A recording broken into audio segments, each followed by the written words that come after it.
ഞങ്ങൾ സ്ഥിരം വരുന്ന പാട്ടുപുരയ്ക്കൽ ദേവീക്ഷേത്രത്തിലെ ഉത്സവത്തിൻ്റെ ആദ്യത്തെ ദിവസമായിരുന്നു ഇന്ന്. 5 ദിവസം നീണ്ടു നിൽക്കുന്ന ഉത്സവമാണ് അവിടുത്തെ. രാവിലെ തന്നെ ഞങ്ങൾ കുളിച്ച് ഭക്തിയോടുകൂടി അമ്പലത്തിലെത്തി. ഒരുപാട് ഭക്തജനങ്ങൾ അപ്പം തന്നെ അവിടെ എത്തിയിട്ടുണ്ടായിരുന്നു. ഞങ്ങൾ ചെണ്ടമേളവും ആനയും ഒക്കെ കണ്ട് ആസ്വദിച്ച് കുറച്ച് നേരം അവിടെ ഇങ്ങനെ നിന്നു.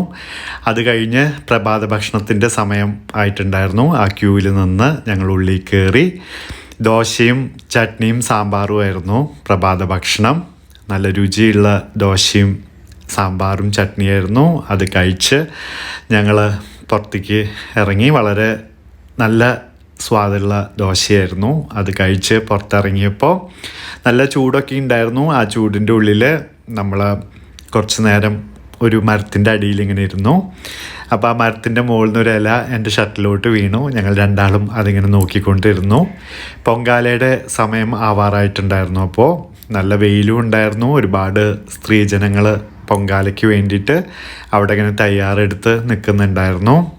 വളരെ ആകാംക്ഷാപൂർവവും ഭക്തിയോടും കൂടി ഞങ്ങളത് നോക്കി നിന്നു. കാരണം പ്രായ വ്യത്യാസമില്ലാതെ സ്ത്രീകൾ അവിടെ ഈ പൊരി വെയിലത്ത് പൊങ്കാലയിടാൻ ഭക്തിയോടുകൂടി നിൽക്കുന്നത് ഞങ്ങൾ വളരെ ആകാംക്ഷപൂർവ്വം നോക്കി നിന്നു.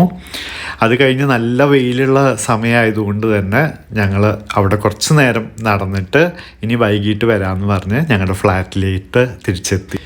വൈകുന്നേരം ഒരു 6:30 സമയമായപ്പോൾ ഞങ്ങൾ വീണ്ടും കുളിച്ച് അമ്പലത്തിലോട്ട് തന്നെ എത്തി.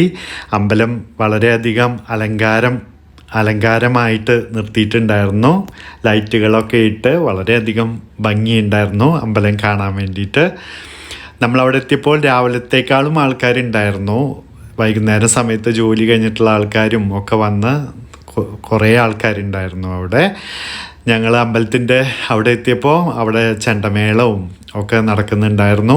ഞങ്ങൾക്ക് രാവിലെ അമ്പലത്തിൻ്റെ ഉള്ളിൽ കയറാൻ പറ്റാത്ത കാരണം കൊണ്ട് തിരക്കായിരുന്നു കൊണ്ട് തന്നെ വൈകിട്ട് ഞങ്ങൾ അമ്പലത്തിൻ്റെ ഉള്ളിൽ കയറി പുറത്തേക്ക് ഇറങ്ങി ശരിക്കും പ്രാർത്ഥിച്ചു. പുറത്തേക്ക് ഇറങ്ങി കഴിഞ്ഞപ്പോഴാണ് അവിടെ കുട്ടികളുടെ നാടൻ പാട്ടും കുട്ടികളുടെ ഡാൻസും ഒക്കെ കണ്ടത്.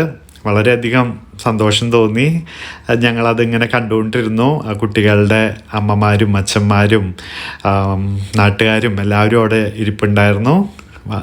കുട്ടികൾ വളരെ എനർജറ്റിക്കായിട്ട് ഇങ്ങനെ ഡാൻസ് കളിക്കണത് ആസ്വദിച്ച് നിന്നു ഞങ്ങളവിടെ. കലാഭവൻ മണിച്ചേട്ടൻ്റെ പാട്ടുകളായിരുന്നു കൂടുതലും അവിടെ പ്ലേ ചെയ്തുകൊണ്ടിരുന്നത്. അതെല്ലാം കേട്ടിട്ട് ഇങ്ങനെ വളരെ സന്തോഷത്തോടെ ഞാനും സോനുവോടെ ഇങ്ങനെ നിന്നു കുറച്ച് നേരം. അത് കഴിഞ്ഞ് ഞങ്ങളിനി പിന്നെ എന്തൊക്കെയോ പരിപാടികൾ അവിടെ ഉണ്ടായിരുന്നു. പക്ഷേ ഞങ്ങളിനി തിരിച്ച് വീട്ടിലോട്ട് പോകാം എന്നുള്ള രീതിയിൽ അവിടെയൊക്കെ ലേശം നേരം കൂടി ചുറ്റി കറങ്ങിയിട്ട് ഞങ്ങൾ ഞങ്ങളുടെ വീട്ടിലോട്ട് പോന്നു.